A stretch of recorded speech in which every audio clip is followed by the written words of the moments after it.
may gutob na feeling ko masakit na ang ulo ngayon ni Rodrigo Roa Duterte. Malaki ang problema ni Rodrigo Roa Duterte. Feeling ko mga kotsero, one of these days ay magpe-fentanyl na siya ulit.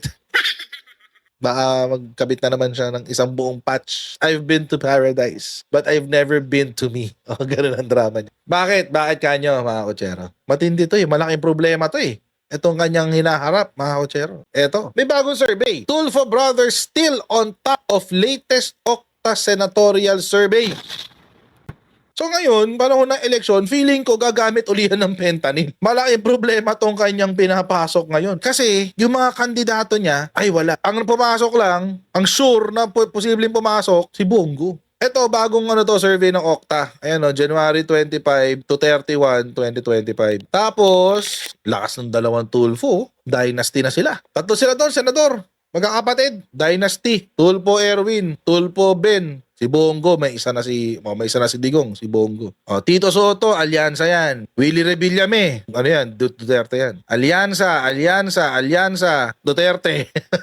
Ayan, si Jaime. Alyansa.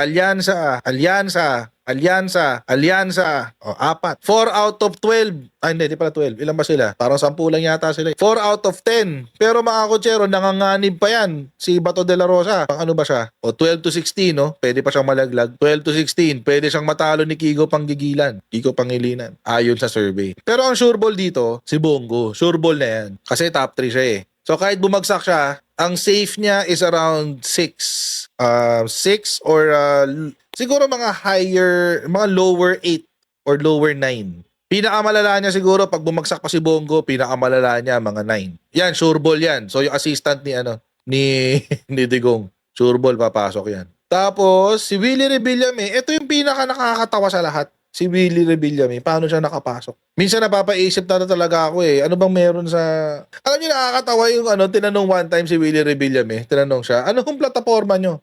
Wala akong plataforma. Hindi pa ako senador kaya wala akong plataforma. Diyos ko, gusto kong ma-stress.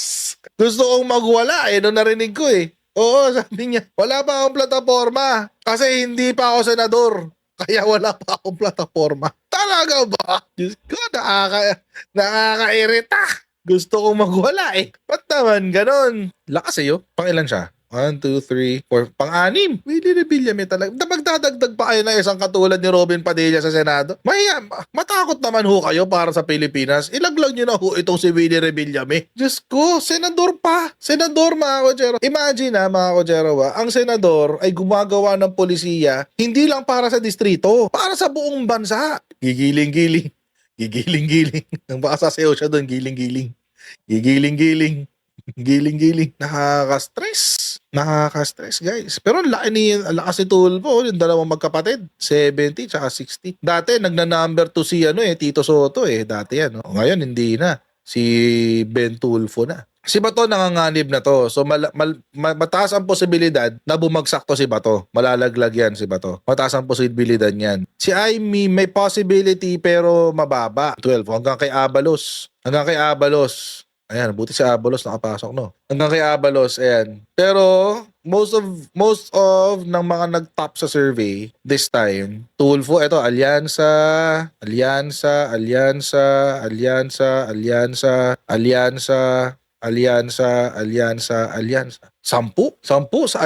no? Hindi. Lakas. Ang lakas ng Alyansa, guys. Ang lakas. Kahit ito yung mga Ayan si Erwin Tulfo, mga kotsero. Yan yung mga numero na kahit anong paninira mo, wala na mangyayari. Yung ganyan numero. Yung ganyan, wala na yan. Kahit anong paninira mo dyan, pananalo yan. Pag ganyan numero, let's say magtuloy-tuloy hanggang election day, kahit anong paninira mo dyan, wala na yan. Imagine, mga kotsero, imagine siniraan na siya sa kanyang citizenship. Siniraan na siya dun sa kanyang pagti-TNT. Siniraan na lahat.